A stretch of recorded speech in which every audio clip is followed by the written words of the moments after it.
There we go. That's the sound check. Good evening, ladies and gentlemen. We are now live on the Junius Maltby channel. Thanks for joining me.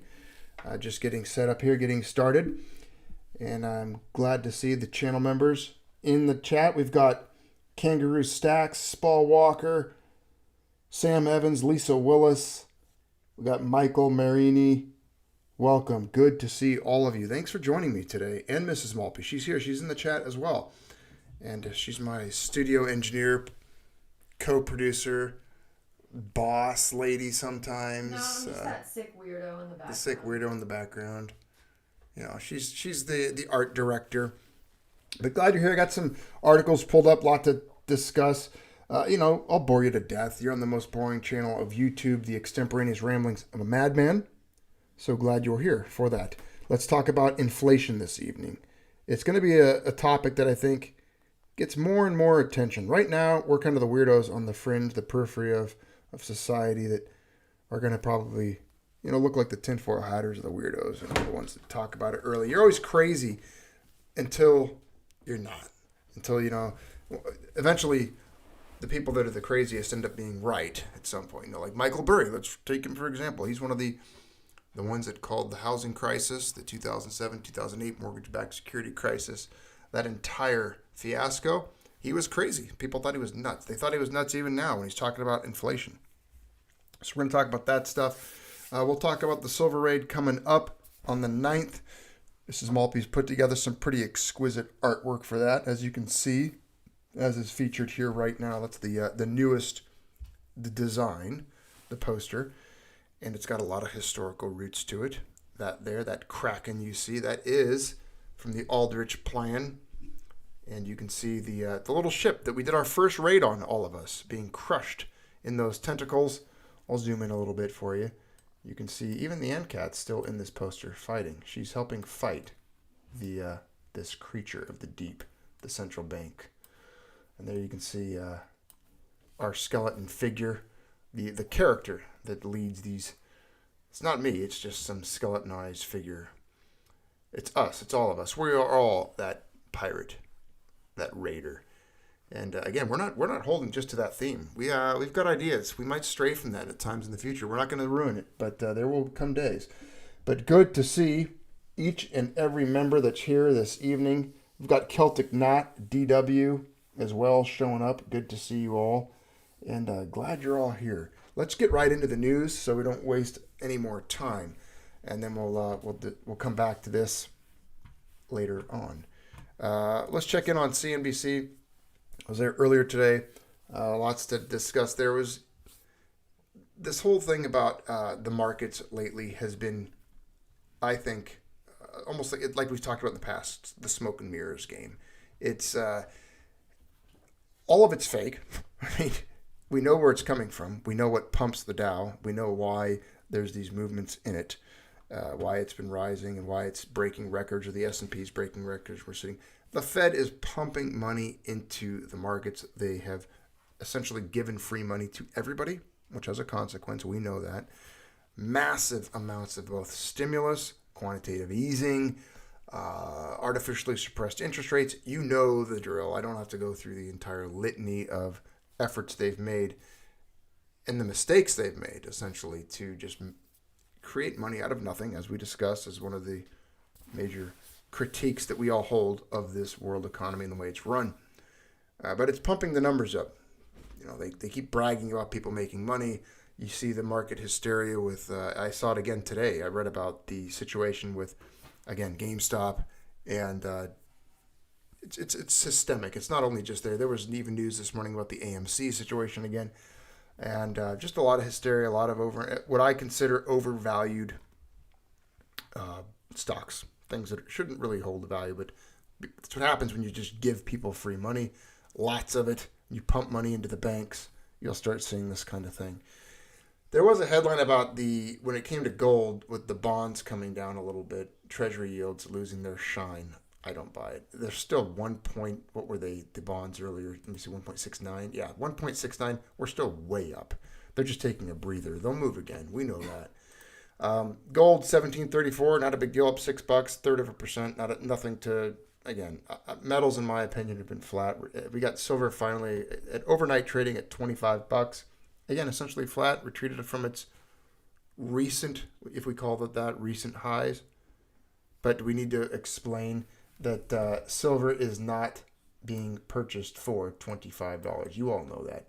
How many times we have to talk about the fact that there's a massive difference right now, a major disconnect in both the paper and physical metal prices. There's nobody selling silver for $25 an ounce. You can't find it. I can't find it. And here it is. It just clicked down $24.99, as you can see there, because it is overnight trading right now over in Asia and whatnot on CNBC here. But again, it's the numbers are irrelevant to me. It doesn't really mean anything. You look at the physical. We've talked about all the mints that are running short.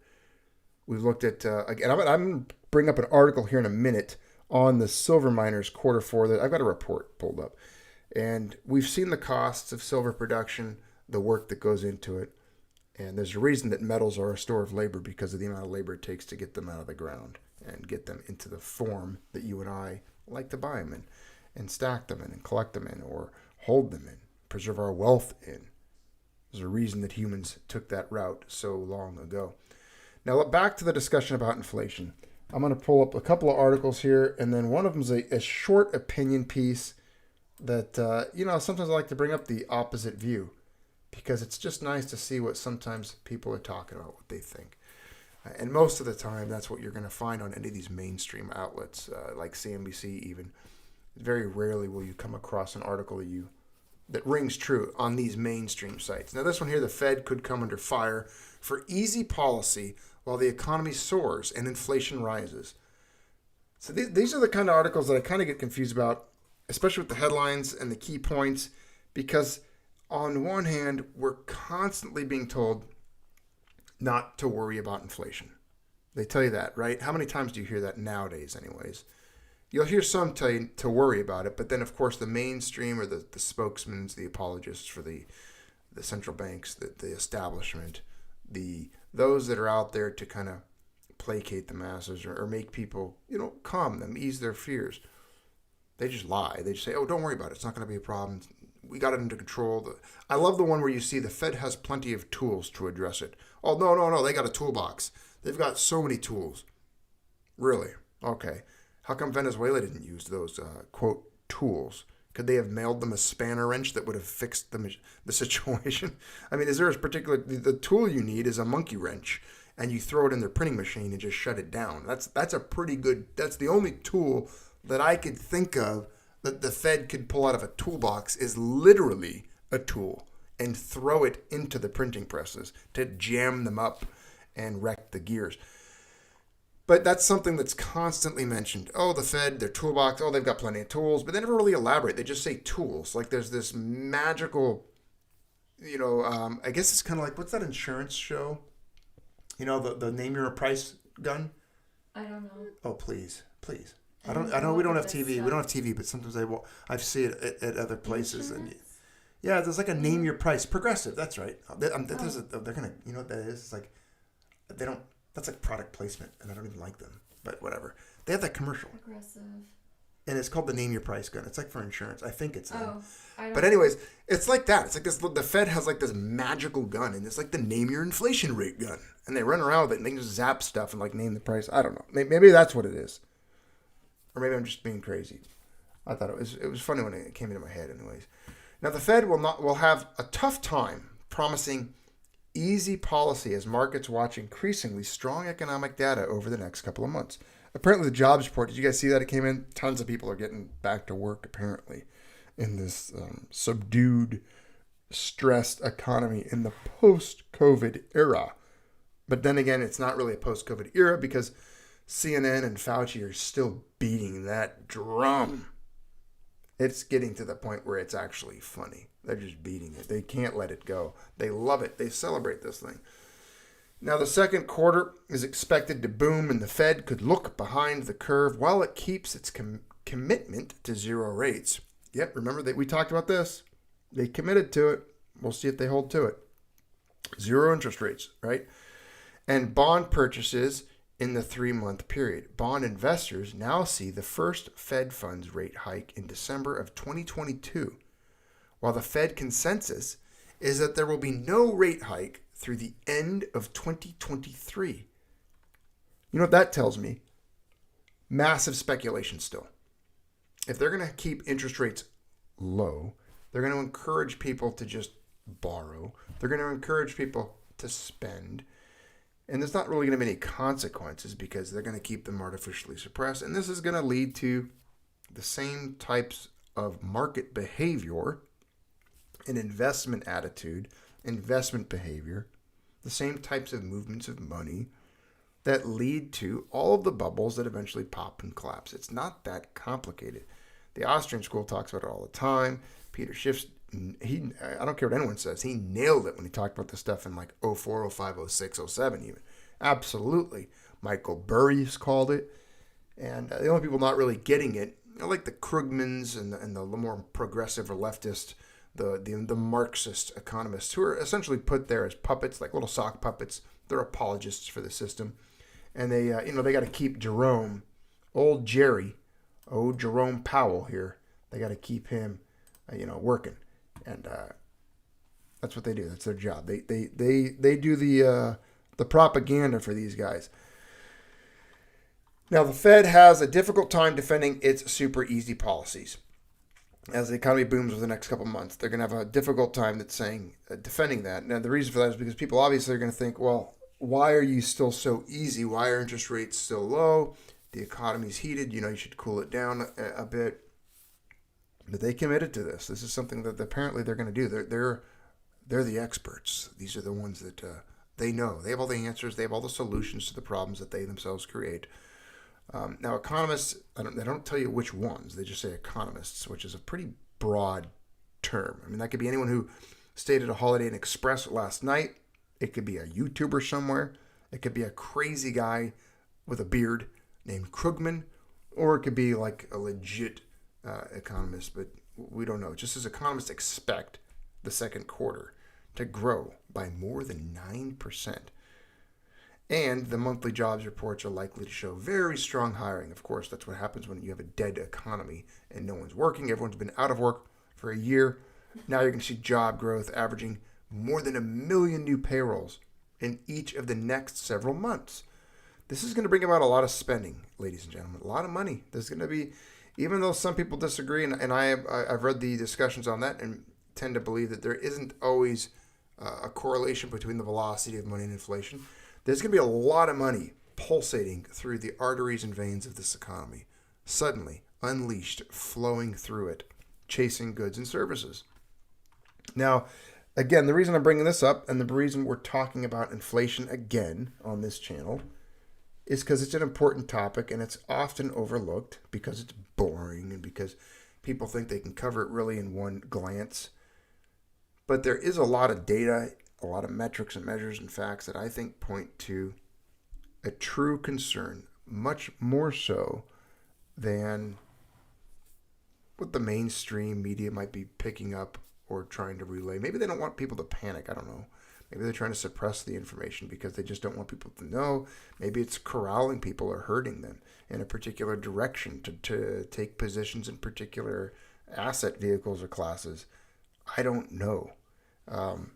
But it does seem as if there is a purposeful movement to spin the narrative, create the narrative, write the story, make the headlines, and kind of plant the thoughts. Like that movie Inception. If you didn't see it and you don't get the premise, you won't know exactly where I'm going with this. But essentially, the point of that show, that movie, was there's these team of guys that put people to sleep in a dream world, and then they kind of meet them in that dream also in sleeping. And the whole point is they have to plant an idea in that person's head in the dream, but make them think that it's their own. And when they have that idea, it then can control their behavior and make them do something or so on.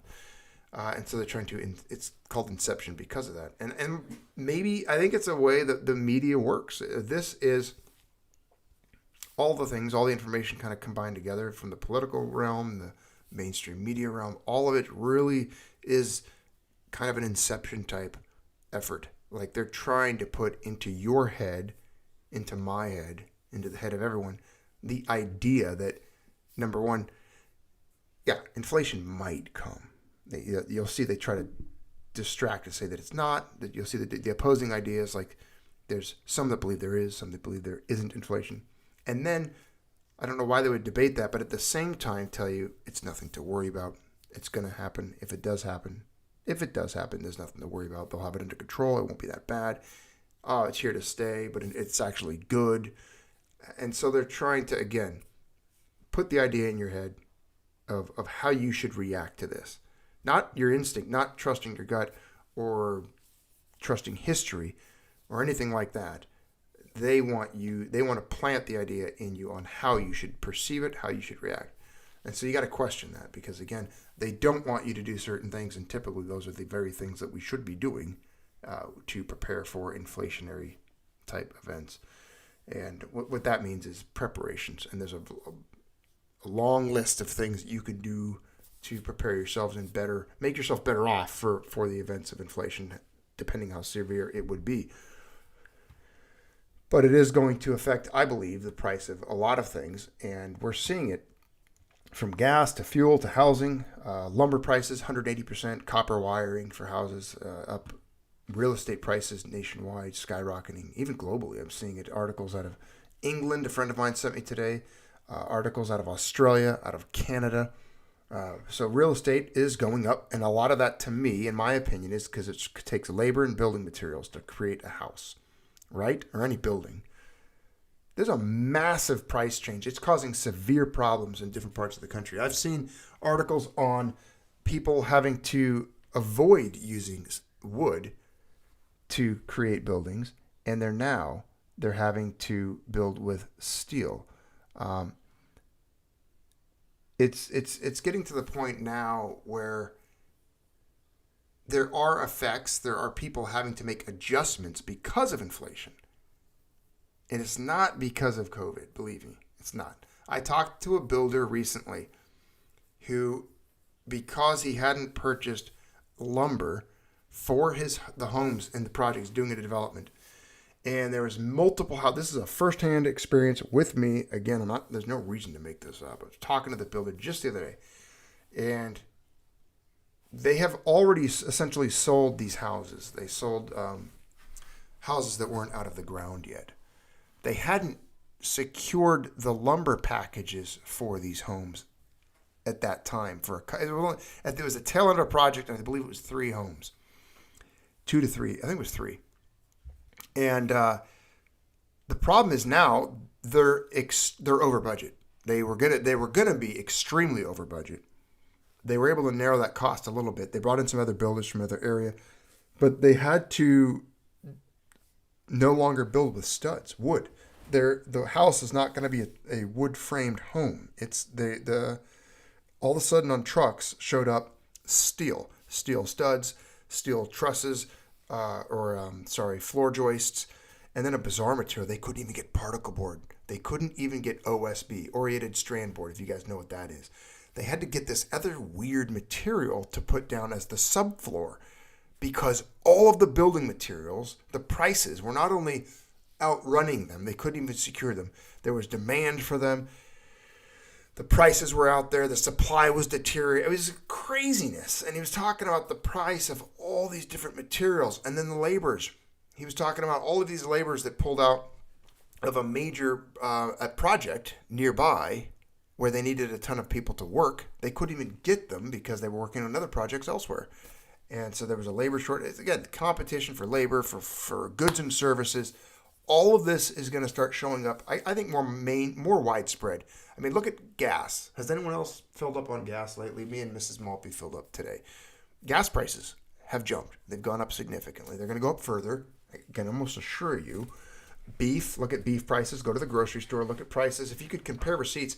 I talked to somebody about this recently on the channel. I mentioned it to all of you. It would be so amazing, and I think it was Physics said he would do it. Physics Hypernova, if he's here. A basket of goods. Take a particular basket of goods that you always buy. Pick 5 or 6 items. make them be the same. I would do like if you buy like a 1 pound of beef, perhaps, or the same cut. It's very important. You don't want to get into the fuzzy numbers like the Fed and them. Don't incorporate hedonics, which is if you buy something, if it's too expensive, you'll buy something less. I think that's what they call that, hedonics. That the consumer will just choose to buy something. Let's see. What else? Is there a question? Let's see. What else? Anyways, hedonics. I'm trying to talk about it real quick. I'm trying to lose my train of thought on hedonics. It's essentially when a consumer has two options for two different products or multiple products. One of the products becomes more expensive, and so then they choose others. And that is a way that they try to suppress inflation numbers. Anyways, whether or not you do that, I don't. Like if I want to eat burger one night and I find ground meat, I'm going to eat ground meat. I'm going to find burger. That's just the way it is. I go for the burger, and I'm not going to choose like ground turkey or tofu on the side. I'm going to keep the burger as my choice that night, regardless, again, of the cost, if it goes up or not. But definitely, absolutely, you're seeing the prices rise with those types of goods as well. And again, I've got friends in the ranching community, so you talk to them about beef, you talk to them about the other things they grow, wheat, barley, sorghum, corn, all of it. Just the cost. Talk to a rancher or a farmer right now about the costs of fertilizer products like nitrogen and phosphorus, potash, and those things. It's insane. It's ridiculous what these guys are paying. One of my friends pays over $1 million a year for his fertilizer, and that was him cutting it in half. He had to reduce the amount of fertilizer he buys for his farm because he can no longer afford the costs of fertilizing all of his fields. So again, it's systemic. It's much bigger than I think even the media lets on, because they don't have all of these discussions. And I think the information is withheld with a very nefarious intent to it. Here's a 10-year Treasury yield chart that tells you pretty much everything you need to know about that. There's 10-year Treasury. We've been talking about this. Okay, they're having to pay people more to hold dollars because the dollar's trash. Dollar's going to have some temporary strengths, of course, but you look at a long-term chart on it. We've done that 1 million times here. We've talked about it. Don't tell me the dollar's strong when it's lost 98% of its value since 1913 alone. Okay? And remember what we've always said about inflation and hyperinflation. That's the other problem, is so many people focus on the hyperinflation. And they talk about it. Oh, you don't need to be. It's not going to happen. I don't care about hyperinflation. I truly don't. Remember, hyperinflation only wipes out the remaining 4% of a currency's strength. 4%. 4% of a currency's strength is wiped out by hyperinflation. The initial 96% of a currency's strength, historically, during an inflationary phase, that's when it's wiped out. Just regular inflation. The 6% here, the 3% there, the 9, the 8. That's when it's destroyed over a quick period of time. And then when the hyperinflation sets in, that's when the 4% goes away, and pretty soon it's worth zero. I shared with that picture with all of you recently on a street in Venezuela full of Bolivar notes, the gutters full of it. We've talked about Venezuela. We've talked about Zimbabwe in the past, all the different cases of inflation.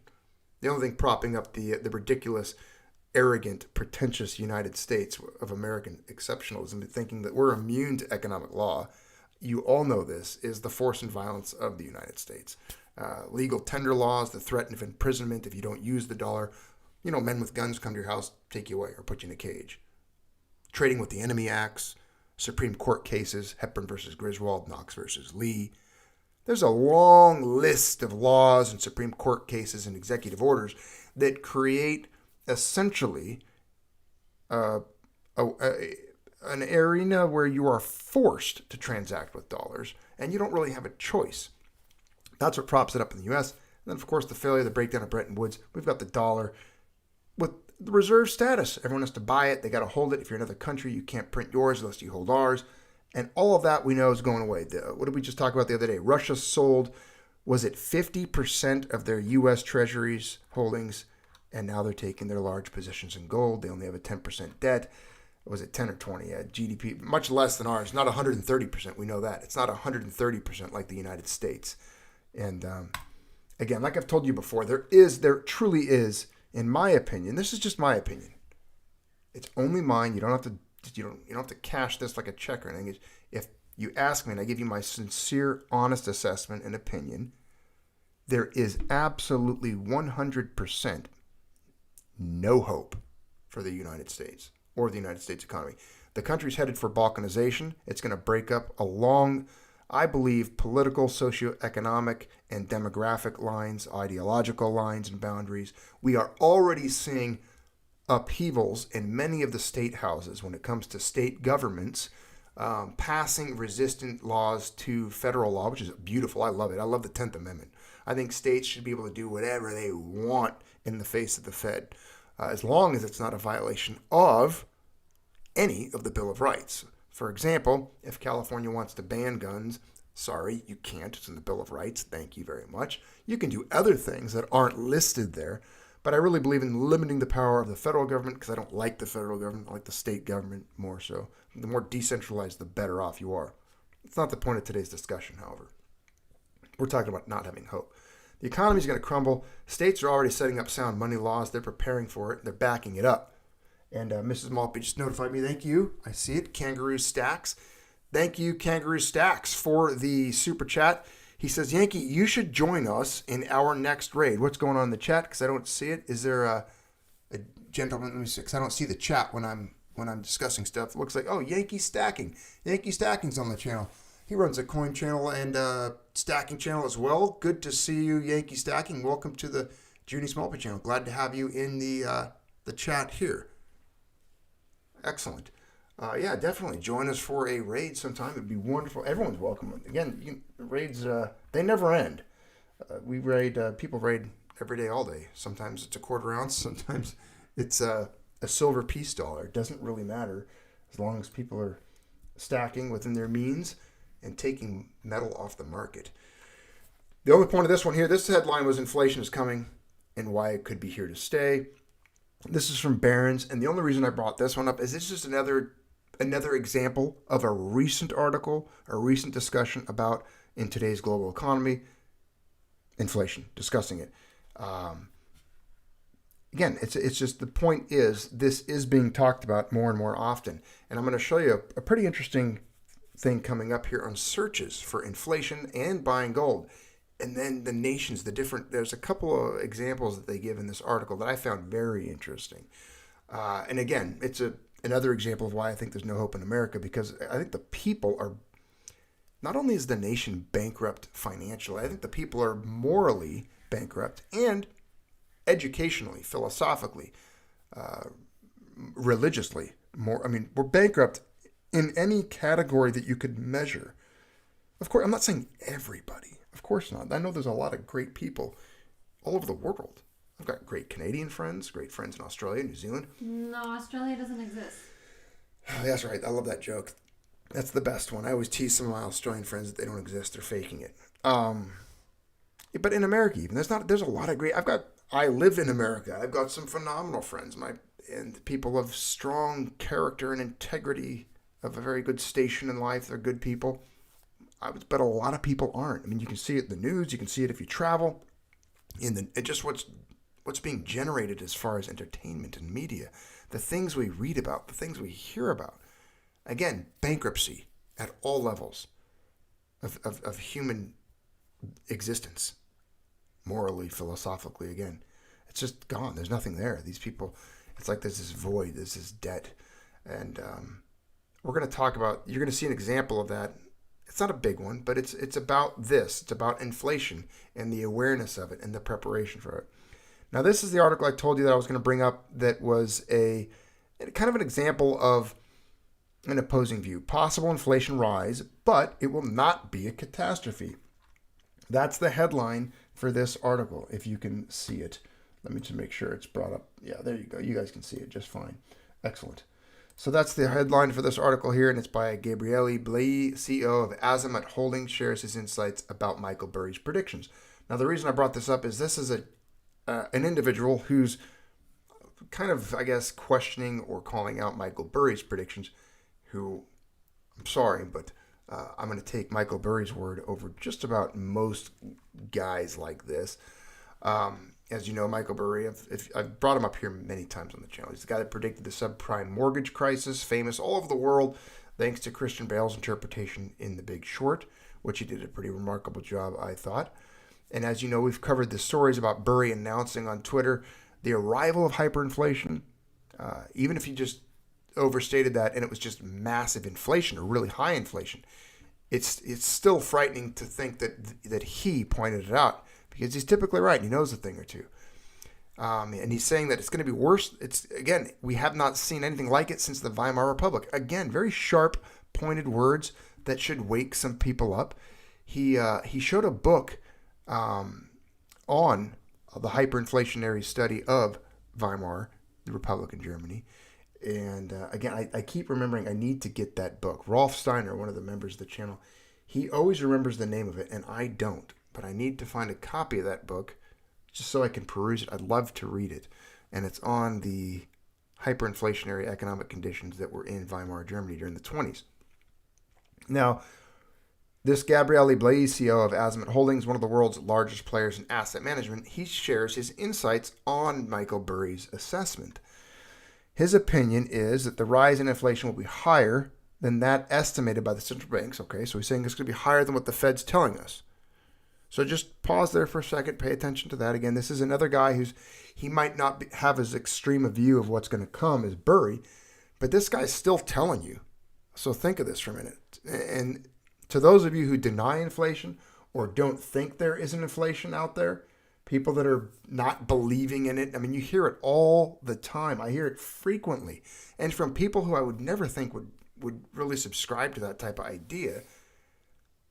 Even more mainstream, I wouldn't call him conservative. Conservative in his inflation opinion, but even other economists that aren't Michael Burry, that are I guess less extreme than he is, are talking about inflation and saying it's going to be worse than what the central banks are telling you. So either way, it's going to be higher than 3%. We know that. It's going to be higher than what the banks are telling us, and it's going to be higher than 3%. That's the way the math works. That's what they say to accept. That's what they say is coming and is here. Now, the shadow stats tell us it's about 9%. So if it's going to be higher than that, we're looking at some pretty hot inflationary numbers coming up down the road. And I'm not saying it's here right now. I'm not. This is all talking about what's coming later on. And when I say later on, we're talking a year or two. Sometimes it takes a little while for inflation to cook off. It takes that money to really pump through the economy. I mean, they just spit this stuff out here. It's still brand new. The ink's still wet on some of these bills. You touch them and it kind of smears, right? Now, let's just read through Blay's opinion. He says the rise in inflation will be higher than the estimated by the central banks, but the Weimar-style conditions are too different. They're too different to affirm that the risk is that of hyperinflation. Nowadays, central banks have, this is the part I love it. He says, nowadays, central banks have many tools to intervene and have lately shown to be able to do so in a timely and proactive manner to support and raise the economy and to support the social fabric. So there you go. He's an apologist in a speaker box. He's kind of like the Joseph Goebbels for the central banks. He's out there just promoting them, talking about all the good things they have. They're tools. They have these mystical, magical tools that they use. But they still never really get into detail on what these tools are. Now, all major central bankers have recently stated that they closely monitor the inflationary situation. Oh, of course they do. And are prepared to avoid excesses or bubbles, such as in the real estate sector or equity markets. Now, can I interject an opinion on that, or a thought? If the central bankers are always keeping a close monitor on things and are prepared to avoid excesses or bubbles, how do they happen? Do they just take a day off? Like when the last one happened in 07, 08, how did that bubble get blown and pop? If the central bankers are closely monitoring these types of events and they monitor and prepare for these to avoid these excesses or these bubbles, then how do they happen? Because there's been quite a few of them since the Fed was founded. A lot of them. As a matter of fact, they had one 7 years. What was it? 7 plus 9. 16. Stock market crashed in 29. Fed was founded in 13. So what was that, 16 years? Yeah, 16 years. Math? Yeah, I'm doing math, yeah. Oh. So 16 years after the Fed was founded, they did a stock market. They blew a bubble and it popped. And they crippled the world economy. They've done it time and time and time again. So I'm not going to give them too much credit. When you look at their resume, they mess up a lot. Like they don't have a very good track record. Let's just put it that way. So I don't know why he's trying to tell us to have faith in these people when they're the ones in charge of it, but they're also the ones that have created all the problems to it. And then we task them with the solutions. These people, imagine a job where you are given the ability to grade yourself, write all of your own personnel reviews, your employment reviews, and anytime you make a mistake or an error, you're the only one tasked with the solutions to fix it, and you cannot lose your job. You're always there. You just keep it. That's kind of like how the Fed operates in all these banks. Now, consequences on savers' money. I don't know who's saving money. I don't know who's saving dollars right now. I mean, put them in anything else, please. Just like get out of FRNs, Federal Reserve Notes. Just do whatever you can. Get away from Federal Reserve Notes. Limit your exposure to the toxic U.S. dollar. It is the leper with the most fingers left. It's the zombie note. It's dead. It's literally, I mean, if you take a measurement on it, this is no joke, and you sent it to a lab, most of the bills in circulation have feces on them. They truly are feces. Now, in the unlikely hypothesis that this were to occur, the result would inevitably be a drastic impoverishment. In real terms, of course, he's talking about inflation, the major inflation, hyperinflation area events. He's talking about it occurring. Now, yes, massive impoverishment. Think of that for a moment. What does that look like in your mind? In real terms, of course, of the entire population. That's something to be feared. That's a massive change. Now, the most affected wealth would be that represented by bonds, which is funny because someone I talked to recently was like, you need to get into bonds, man. Bonds are where it's going to be at. It's like, no, thank you. Bonds. While real assets, such as real estate and precious metals, or representative of real assets, such as shares, could be less impacted. Oh, I can assure you that precious metals will do quite well in this situation, as they've done historically. There's the old story, the old tale of an individual in Weimar, Germany. I believe he bought a hotel or a restaurant he used to frequent with a couple of gold coins in his pocket at the time of the event that was taking place there. Now, the recommended strategy here for this guy he's talking about is increase the shareholding of investments in the real economy, which I don't want to be part of that because I don't think it's going to survive the implosion of what is coming to the extent that he does. Of course, many companies are still going to exist. There might be, who knows, the event, the level, the measure of how severe this would be.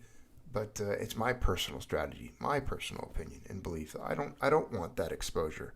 I don't want to increase my shareholding and investments in the real economy. I just don't. I don't have the patience for that measure of risk right now. And I don't trust or wish to rely on those people that are going to be tied so heavily to the U.S. dollar and to the U.S. economy. So I will distance myself from them. I'm not going to be. I like how he says this. The listed bonds are the worst asset in the event of inflation. Bonds. So who's buying bonds right now? You know the answer to that. It's like the Fed. The Fed's buying. They're the only ones that are dumb enough to do that. So the worst asset in the event of inflation, even if moderate, it is essential to have a well-diversified portfolio. There's that word again. I don't like the word diversified portfolio. It's funny how it became this thing. And there's a long story behind that going way back. But one of the things I read a really good investor once talking about that. He goes, why would you diversify? If you know what's good, buy that, own that. You can have all your eggs in one basket. Just keep your eye on that basket. Diversification's for the weak, I think. I'm not into it. You might be. Do what you want to do.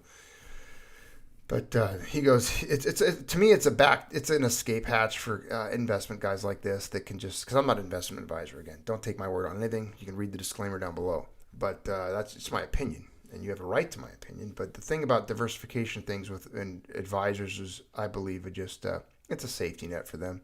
Oh, we'll be well diversified. Who wants to average like 4%, 3%, 2%, 1%? You're not even keeping up with inflation with those numbers.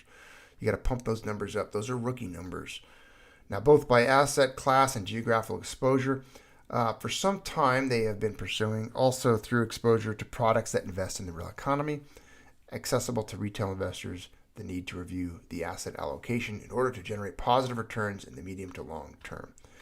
So essentially, he's just saying it's not going to be as bad as Burry, but it's still going to be bad, and to still prepare for it. So I think that's important. That's why I put this in here. Even if it's not as bad as Burry is saying, it's still going to be pretty rough.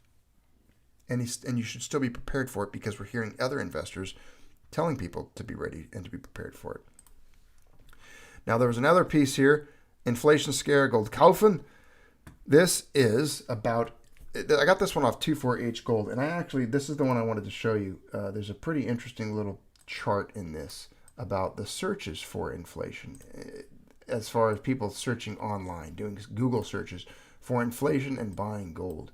And it's disappointing, because Americans are not doing that well when it comes to this statistic, or this data point here. As you know, people buy gold when they fear inflation, and there's a discussion about that here. And here is right here the 5-year break-even inflation rate. There's the gold fixing price at 3 p.m. As you can see, they kind of correlate closely, inflation and gold. Now, inflation pressures are rebounding. We've been talking about that. We've been seeing it. Ray Dalio's been talking about it. A lot of investors are talking about it. PIMCO boss Bill Gross, he's predicting 3 to 4% U.S. inflation next year. We just read that one article. We know what Burry thinks. Now, when it comes to gold, historically, if you've been on this channel since 2013, for the last 8 years, you know my positions on gold. You know there's a strong correlation between it, the performance in gold, the movements of gold, when it comes to the strength of the U.S. dollar and any currency. When you look at the debasement and devaluation of currencies, gold and silver tend to do pretty well against that backdrop. I don't need to bring up my favorite chart on gold price or silverprice.org, but you know that the metals have done extremely well in almost every currency on the planet because of the debasement and the devaluation of these fiat currencies. Now, this is what I wanted to show you here in this article, this Google Trends thing. This is the data from Google Trends that says that the searches are to buy gold. These are recent. In the USA have almost halved in number from last summer's peak. People in the U.S. are not looking for how to buy gold or to buy gold. And that was back when gold prices surged to a record new all-time peak back then. And this comes as searches for inflation have reached a new all-time high. Can you see that right there? All-time high. Think of that for a second now. We've been talking about it in the news. You got people denying it, right? We just went through a couple of articles discussing it. You know, you've heard me for weeks on this, months, years even. And now we're seeing all-time high. People are searching for inflation on Google. And that's not something that, again, these are like little measurements or metrics, data points that are public, and you can see them. And the article author here is presenting for us just as a discussion piece. And I like where he went with this. I never thought of really looking this up to see this. And an all-time high. So obviously the herd, the people, the masses sense something. And I've talked about that palpable thing, that almost the unseen, just that feeling. We all had a feeling, like almost as if an earthquake was coming, you know, when the dogs or the cats go crazy and the birds fly from one tree to another and the animals start getting rowdy. And all of a sudden the earth starts to shake and heave a little bit after that. Like they sensed something. I think humans have some abilities to perceive their surroundings and have instincts. And I think that's one of the reasons humans are Googling inflation. You know, it doesn't take a rocket surgeon to figure this out. You know, a lot of people, everyone knows the Fed and the U.S. government, they've been printing off and giving out a lot of money that's unbacked. And everyone knows that you can't get gold or silver for your currency anymore when you go to the bank. They know it's not backed by anything. There is no liquidity anchor. Am I mad? There is no liquidity anchor anymore. There's nothing that anchors them to anything. They can just, nothing. Just faith and credit. Now, what gives? Here's the searches right here. Gold searches are down. Again, half of what they were last summer. They're in red. That's the gold searches in red. Can you see it? There, I got it right there for you guys to see. Perfect. Now you can see it. That's the gold searches in red. And there in blue is the search for inflation on Google. Now, Google Trends says there is, in fact, no relationship between the number of searches for inflation and the searches for buy gold. Anyway, among U.S. residents. That's in the U.S. This is where the U.S. is disappointing me. This is why there's no hope in this country. Americans are too stupid. They don't get it. And that explains everything. Is like the majority of the channel membership here is foreign. I look at that in the analytics, and it's very surprising. South Africa, Germany, the UK, Australia, New Zealand, South America, Canada. Very small. There's a lot of Americans here too, and I welcome you guys. Are awesome. You're my countrymen, my brethren. We're here, but there's a lot of foreign. We're all one big family, but you guys. It just shows me something. It tells me something And I sense it when I walk around in this country. I can't talk to people in this country. That's why I started this channel. I need to talk to you guys because no one else wants to talk about this. You don't want to talk to me either. I talk to you all the time. You even get bored of it. No, I don't. Yeah. You roll your little eyeballs. Half the time they rise or fall together, and half the time they don't. Now, this is, again, talking about the inflation and the gold search. Net across the last 15 years. That gives a correlation of just about 0.01 on average. Almost precisely 0 in short. However, across the Atlantic and up through Iberia, I don't think people have called it that since the Roman days, but the Iberian Peninsula, I love it. Then on to the other side of France, popular concern over inflation shows a much stronger relationship with the interest to buy gold. Or rather with gold kaufen. So could it be that Europeans are smarter than the average American? Yeah. More educated, perhaps? Better schools? Us Slavs. That's true. Polish, one of the central... I talked about that recently. Poland increased their gold holdings. Germans repatriated their gold from France and the United States and the UK. A lot of that was a whole trend that took place a couple of years ago. But all of these pieces, if you start looking at it, like zoom out with me, zoom out, all of you. Look at the big picture. Go back to the 2008. Look at the movements, because again, this is a long game. It plays out very slowly. You remember the big repatriation movement of gold when all the different countries were trying to get their gold holdings back? There's a reason for that. I truly think that was done preemptively, and it was chess pieces moving in a game 20 moves ago. There's reasons for it. Now, here are the Google trends. Again, in blue, inflation. Can you see it? Let me get it right there in the screen for you. There you go. There's in blue. And this is 2004 to present. This is Germany, mind you, right now. This is Germany. And there's gold kaufen in red. That's buying gold, I believe. It'll tell us down here. But you can see in blue, the inflation searches, and then there you can see the red, the gold, and they're right on each other, right? Especially since back here, right about, this is before 2013, so about 2010 or 11, I would imagine, right in here, and then very tightly correlated all through since 2013, all through to now.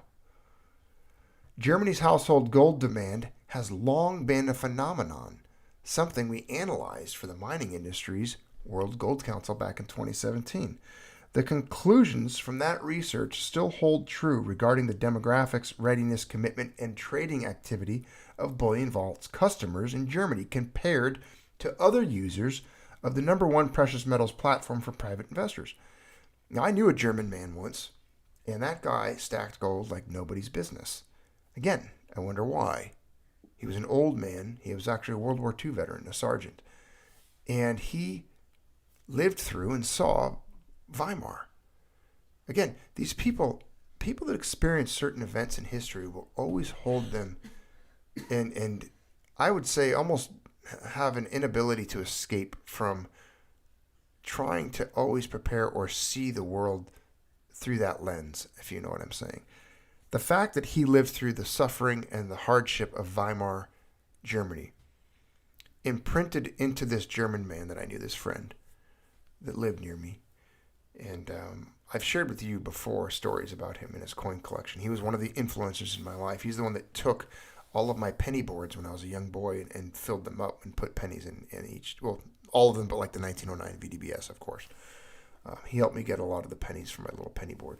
But the reason this guy stacked gold, I can tell you right now looking back on it, because he had a whole box full of gold, a lot of it, this guy, this German man. I think his family probably sold it all when he passed away. Is because he knew. He lived through it. He saw it. He knew the consequences. And so he was always prepared for it. He always had a lot of it by handy. And I think that's something to respect, but also pay attention to. Again, it's another testament to the normalcy bias that that Americans suffer with. We've never experienced it, thus we think it can never happen, which is a completely ignorant and bizarre mentality. It's the equivalency of saying you're not going to wear your seatbelt because you've never been in a car wreck, and so you never will.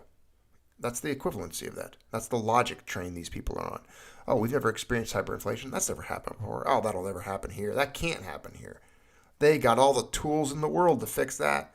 What's the tool? Name the tool. That's what you need to do from now on. Next time somebody tells you that the Fed has all the tools necessary to battle inflation or prevent it or stop it or reverse it, ask them what tools they're talking about. Because I've been to like the Napa store. I've seen Snap-on trucks. Ask a Snap-on guy or a Mac Tools truck when you see him sometime if he has the particular tool necessary to prevent inflation. Because I don't know what it's called or what it looks like. Like, hand it to me. Anyways, this is great. Now, what's most remarkable? Oh, let's go back up here. More broadly in base data for jewelry and other retail products, demand from the World Gold Council's end 2020 report, Germany was in 2021 of only 5 nations to see gold demand greater than 2 grams per person. 2 grams per person. Greater than that. And the only one of those 5 to see demand per person rise from 2019 up 72% as its Asian and Middle East peers saw gold demand drop amid the pandemic's economic slump. What's most remarkable, and again, still true, since our analysis, this is why you got to trust the Germans. These guys, they see this. They know they've been through this. And again, still true since our 2017 analysis, is that while Germany is the world's 4th heaviest household buyer overall, this is stuff I never knew. 4th heaviest household buyer overall. These guys stack gold if you're Germany. Virtually all of that demand comes for bar and coin instead of jewelry. So think of the difference there. India stacks a lot of jewelry. You know, the average Indian bride gets married with like a pound of gold jewelry, I believe it is. I think that's the stat there, if I'm not mistaken. I think it's 1 pound on average in India. But the Germans, they like their coins and their bars, and they're stacking more than 2 grams per person, and it's increasing 72% from 2019. I would trust them. They've experienced this, like I said before, and they've lived through this. Oh, it's incredible. Fully 95% of Germany's household gold demand came for retail investment products in 2020. That contrasts with just 37% for coin and bar instead of jewelry across the other top 5 of China, India, the US, and Turkey. The key driver, again, as per our 2017 analysis, it's wrong to try and discern a single cause for collective action caused by thousands of individual decisions. It's unpredictable, too. You'll never be able to predict these types of movements with the masses, I don't think. But the data do suggest that concerns over inflation map more clearly against interest in buying gold in Germany than they do in other major Western economies, albeit across longer time frames. I trust the Germans, again, when it comes to optics, engineering, experiencing inflation. Brilliant. Every German I've ever known has been a brilliant, brilliant individual. I had a friend of mine who was an electrical engineer, German fellow, very smart. Very smart people. Some of my very good friends are Germans, and they're very logical. And if the nation of Germany is increasing its gold buying positions and paying attention to inflation and researching inflation, I would think that the entire planet all of you in the chat included, should maybe take heed, pay a little bit of attention to it. Just peruse it, consider it. Add that to your, to your tools. Make that a tool in your toolbox, in your head. When next time you're debating or discussing this issue with somebody, bring it up. Talk about Germany and what's going on there. Looking at search volumes across the last 15 years, Google Trends shows a similarly weak month-to-month co-movement for inflation and Goldkaufen in Germany, as it does for inflation and buy gold in the USA, giving a median average of 52.8% and 50% of the time respectively. But while the USA continues to show no connections across 3-month and 12-month periods at 46.7 and 49.4%, the co-movement of search volumes in Germany rises to 60.5% on a 3-month view and to 62.7% across the 12-month horizons. No, that clearly means inflation is not the single driver of interest to buy gold in Germany. But as with the USA, the data from Google Trends show no such relationship for the UK, France, or the other G7 economies. Maybe cultural memory dies hard, even 100 years after hyperinflation, or maybe German households know something that other consumers have yet to grasp, or maybe they worry too much. Inflation has, in fact, slowed, this is according to these guys, despite a decade and more of QE money creation. Again, this is his opinion, this is his assessment. Plus 0 to negative interest rates around the world. I think it's that beach ball held on the wall. It's being suppressed. It's being manipulated. Government bond prices have, in contrast, continued to go up. This year's pullback aside, despite record quantities of debt being issued and spent. So the underlying concern should perhaps still be inflation rather than its more well-known twin. In which case, watch out, because hyperinflation is not inflation times 10, and there is nothing like deflation to bring it on, as the Weimar wipeout starting in 1921 shows. I think this was a pretty remarkable study, this piece here. The information that this transferred to me as far as what's going on in Germany truly has motivated my stance. It's invigorating to me, and it is validation to me that what we are talking about here on this channel, what we see, is being valuable. And I know that we're not alone, which is nice. Maybe there's a lot of friends in Germany. I don't know. Give a shout out if you're in Germany, my friends. I know maybe there's a few of you here. I know I've seen a few. I can check the analytics, and sometimes Germany pops up as a country that is part of the channel and viewing it. Now, not as much inflation related. This was about the gold tie to it. Gold steady as inflation bets counter firm U.S. dollar yields. Main point here again being inflation is making headlines. It's being discussed. No wonder people are searching it. It's showing up, regardless of what anyone says, it's showing up in headlines all over the place. You really can't go to a financial website or a precious metals website these days without seeing mention of inflation. And here we have the gold market report, and this is from Reuters staff. Precious metals, gold steady as inflation bets counter the firm U.S. dollar and yields discussion. And this is just kind of one of their you've seen them before. It's their quick little news bullet points, kind of like the things you hear on the AM radio, a market brief. But again, I just wanted to bring up the inflation part, another example, another piece of, for your little data point that, hey, inflation showed up in an article. It's discussed. They're talking about it. Silver miners, Q4 2020.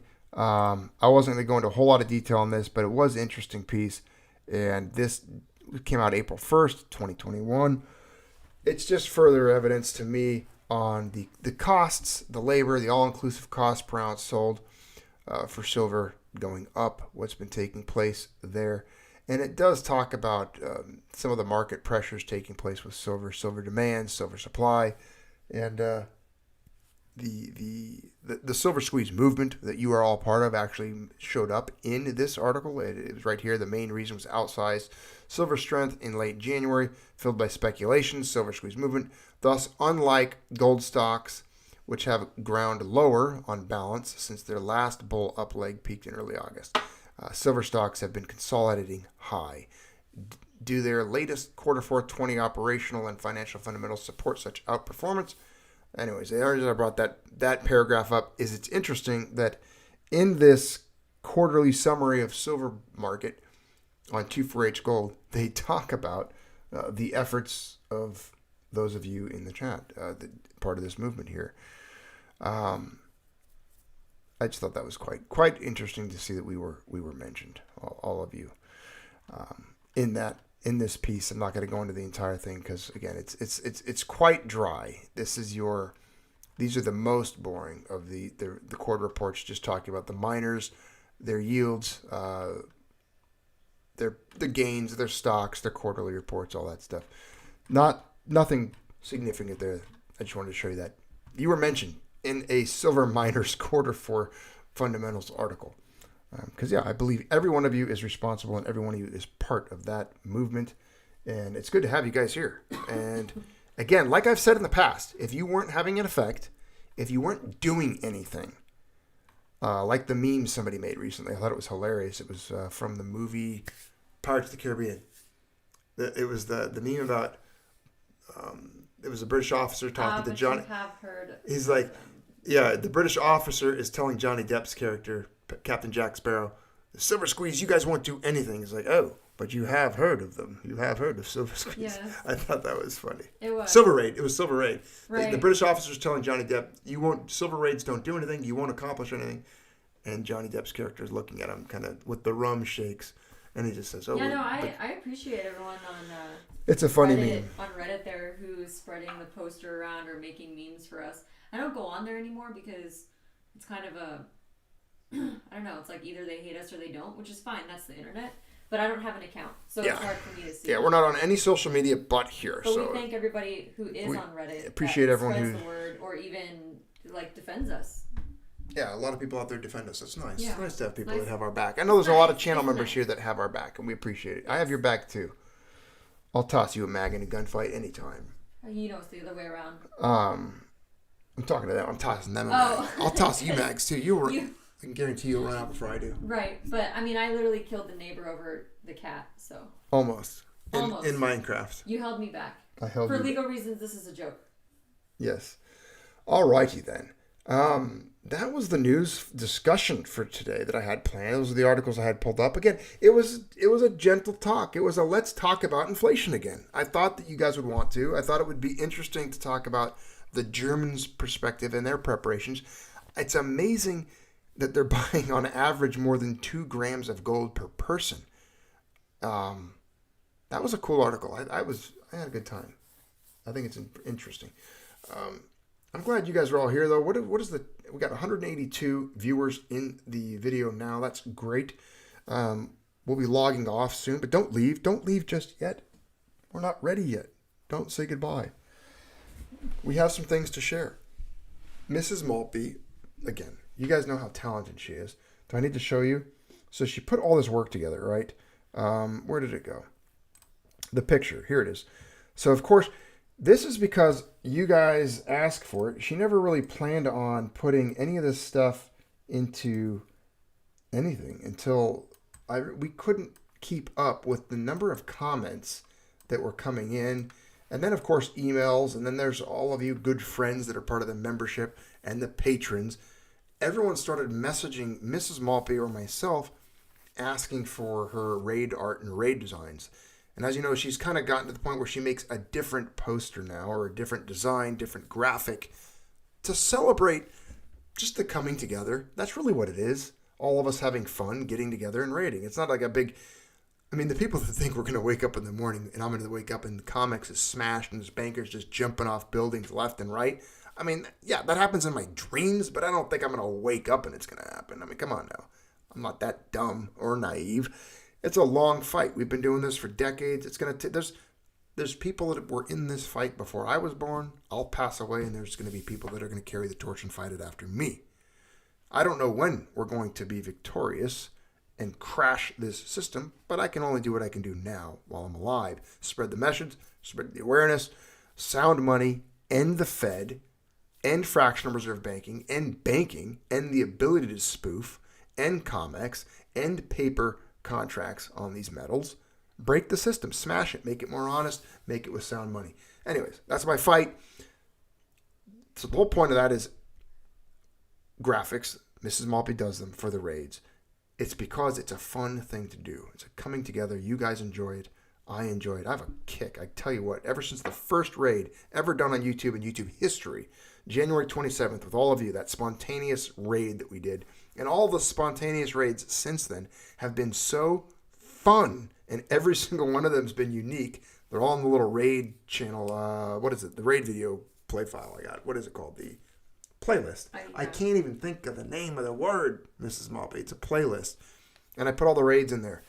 They're just fun. I know some of you have set off raids yourself. They happen here on the channel with you guys. And more often than not, it's one of you that yells out in the chat and tells us where to go and what to do. And there you go. The ship turns and we're firing cannons and we're buying silver and we're buying stuff out of stock, depleting the stocks of silver in different stores or online websites.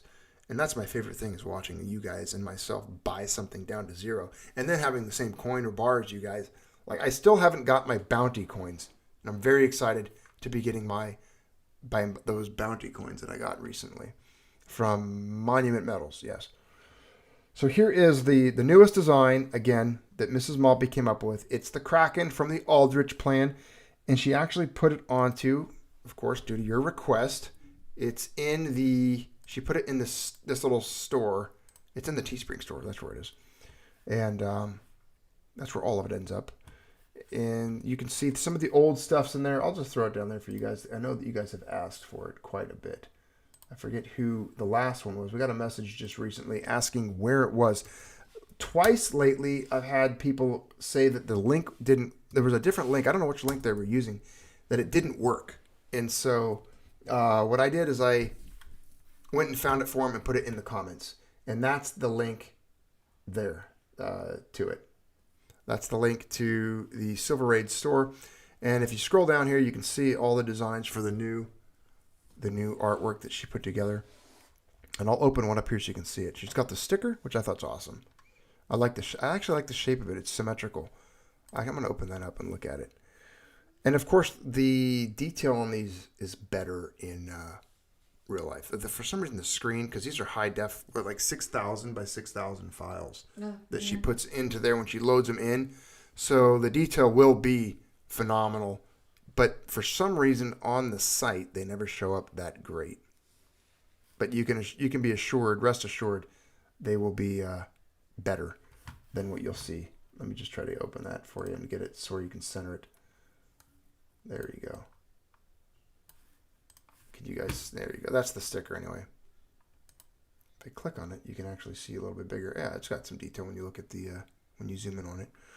So she's got those. I know a couple of you guys I actually saw it on Reddit. I don't even know who the person was. It had to be somebody that's on our channel because they posted a picture of their posters from the one raid and they shared them. It was kind of neat. But then there's the shirts, all different colors that she put up there for men and women. But then this design, she surprised me with this one. At first I was like, that's definitely Mrs. Maltby. We're going to get banned. Of course, someone's going to complain. But she can't. It's a historical quote, so they can't get us in trouble. This is a real quote. Mrs. Maltby taught me. She educated me because I'd never heard it before. I didn't know it, but that's actually a really cool shirt. What is it? It says, "Damnation seize my soul if I give you quarter." And apparently, what is it? Mrs. Maltby, tell me what that was. Come on, tell him you educated me. It's the Blackbeard quote. Blackbeard's quote, Edward Teach. Yeah. It was his quote when on his last ship raid.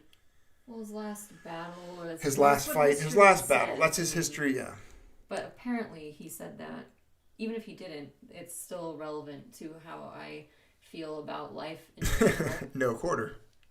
No quarter to anybody, especially the three-letter boys. So no quarter. We don't offer any quarter to the banks, the Comex, or anyone who we raid. We offer no quarter. We are here to take our silver. And so there you go. It's a neat shirt. It's got 2 flintlock pistols crossed, which I think he was famous for. Mm-hmm. He would always carry 2 or 3 flintlock pistols tucked into his belt. I don't know if he smoked a pipe. I do know that he lit the tips of his beard on fire. However, his dreadlocked beard, he would burn it. So there's a pretty cool shirt for those of you boys that like some metal design, because Mrs. Maltby's kind of a metalhead. It has some metal influence for sure. Yeah. All of your artwork has some metal influence. Well, I like skulls and skeletons and things. Yeah. So there's that shirt. I thought it was great. Did you ever show my banker? Tank tops. Which one? My banker one. The banker what? Mug? Banker's jumping. Oh, I didn't. Where's it at? Oh. That's a different place. It's a different list. Hold on. They got your stickers. These are your old raid stuff. You'll have to find it. Yeah. All different cuddle. Oh, wait a second. So the back of the shirt says no quarter? Yeah. Let me see that. Yeah. Let me see that. So that's the back. Well, that's the back of the raid shirt. That's the back of the raid shirt. No quarter. Oh my goodness. So you're going to buy me one of these? Mrs. Maltby? No. Yes, you are. That is cool. I actually don't I want some of... Is it weird that I want some of my own stuff? Yeah, you should get one. I like that. It's got no quarter written right on the back. Can I get that in black?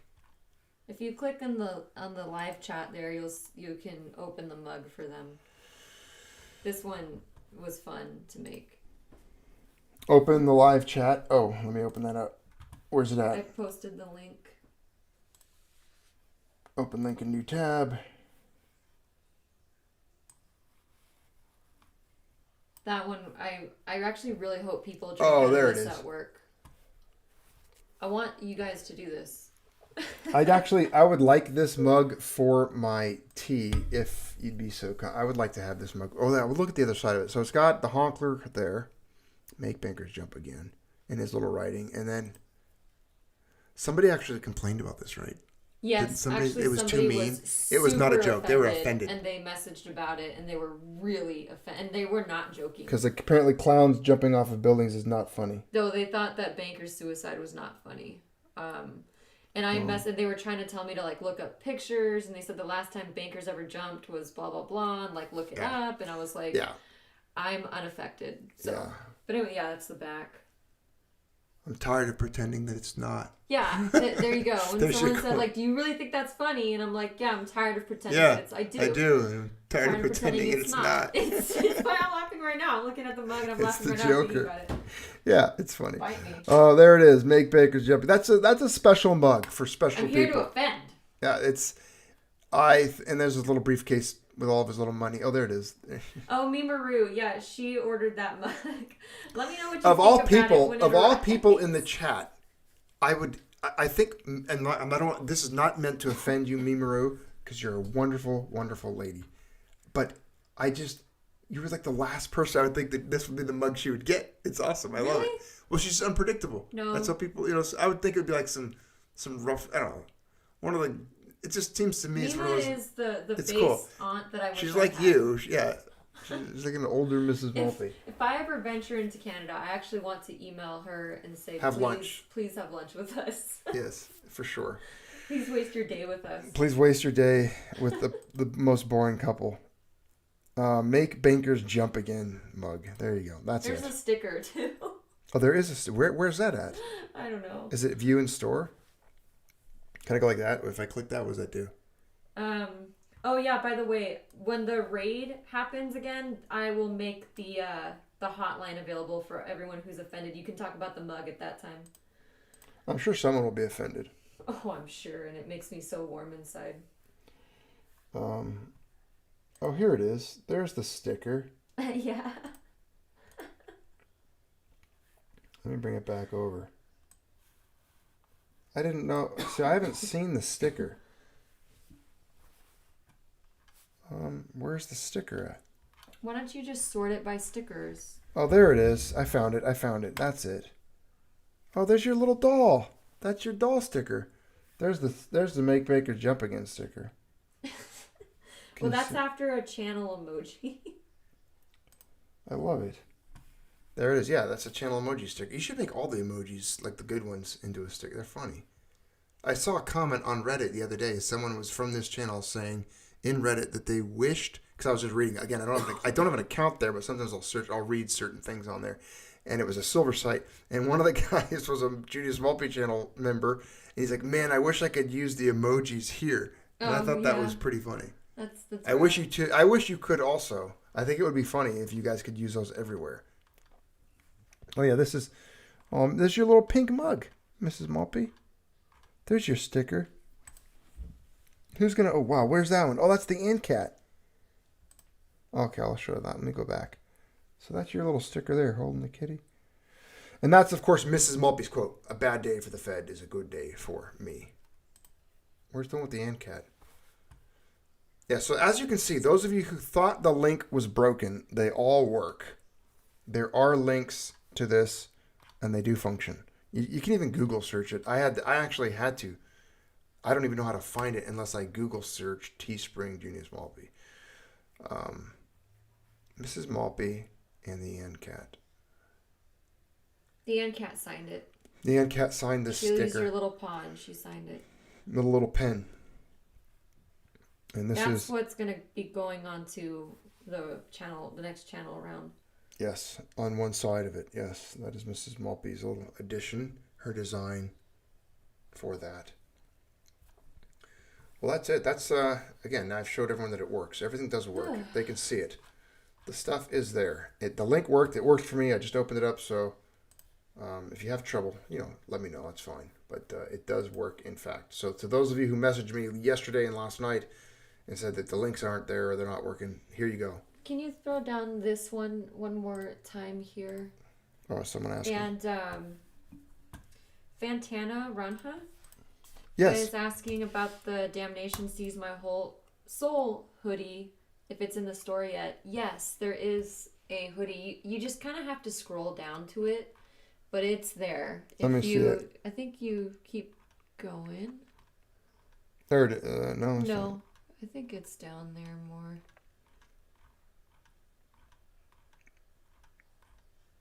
There should be there's shirts of it. It's here. It's right there. It's just at the very bottom. Oh, I see. So there is a couple of hoodies right there of the Damnation one. And I chose that one because I like the flintlocks. I mean, I love those firearms, and it is from the era, so I just thought it was appropriate for our Silver Raid. It's just another way to show your raid support without like my other designs, if you're not into the Silver Raid designs. But anyway, I do appreciate all of you guys who support. Yeah, those of you who support Mrs. Maltby is awesome. Disclaimer, because some people on Reddit get really offended by this. Yeah, that does help the Maltby channel. Well, all nickel and a half. Yeah. Yeah. The whole the 4.5 cents of the nickel. Well, that's it, ladies and gentlemen of the Junius Maltby channel.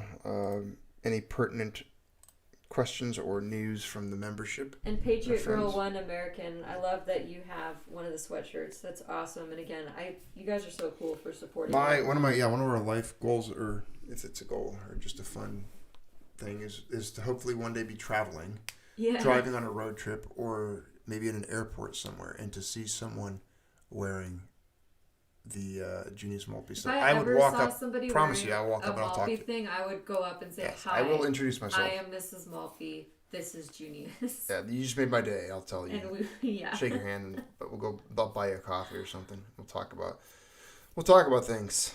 And it's funny because Junius and we have like a little language barrier sometimes. And when I initially made the Matryoshka design with the quote on it about the Fed, a bad day for the Fed is a good day for me, I didn't necessarily attribute that only to the Federal Reserve. Which I did. I talk about the Fed, like the Feds, like the Fed, like just all of them. The federal government. And then Junius was like, wait, I thought it was about the Federal Reserve. And I'm like, no, it's about every single one of them. So for international people, actually my plan was that it was meant to compensate all that. And Rick Goffman, thank you for that super chat here. He says, thanks and peace. Thanks to you as well. Thank you, Rick. And I like the new spider there. Super whatever appreciate it. That actually gives me the creeps. That's a He's big. a That's channel spider. member That's here cool. too. Yeah, I see Rick all the time. Actually, Yes. I think Rick has even messaged me in the past. We've communicated. Yes. Thank you, Rick. Good to see you. I'm glad you were here. And Zilla, did you ever get COVID? I currently have it right now. Yeah. I've had it for 2.5 weeks. You're getting better, but Getting better. you've had some rough days. It kicked my butt. Yes. I still don't believe in vaccines or anything, and I feel like they used biological warfare against me, but whatever. I was an unfortunate victim of the vids. The vid, yeah. Anyway, thanks everyone for Thank your you all support. for tuning in. Yes, thank you for your support. We'll be doing some more videos before the raid on Friday, but we hope to see you on the raid on Friday if you're not in any of our videos this week. Yes, we will see you on Friday, on the 9th. And at the same channel, same time, right here. So just be there. Spread the word if you want to. If not, don't worry about it. We're going to have fun either way. Yes. Whether there's 20 of you in the chat or 100 or 200. Doesn't matter. Can't wait to pressure every single one of you. Find me some targets. It's going to be up to you guys this time. I want you guys to find what we're going for. So there should be some good criteria for a good raid, though. Think of it this way. We have to have, I like having a place where the inventory is live in stock, all right? You've seen how the raids have gone in the past. If you've never been to one, you've never seen one, they're pretty laid back. It's a pretty easy time. Just go check out the playlist that have all the raids in them. And newsflash, we don't make any commissions off of raids. Yeah, so don't listen to anyone who says that. We get nothing. If we were to make anything off of any type of silver, Junius would announce it. And it wouldn't be in a raid, I promise. We're not shady, and it wouldn't be in a raid. So all the links will be submitted through you guys, though, that day. We'll figure out the targets we're going to go after. I'd like to try to find places that have good shipping, that have good inventory in stock. I like the live inventory because I like being able to buy something down to zero when it says out of stock. I think that's fun. It gives us all something to go for. It's interesting to see us. We've done it many times. We've bought the entire inventory of certain gold bars gold bars, silver bars or silver coins.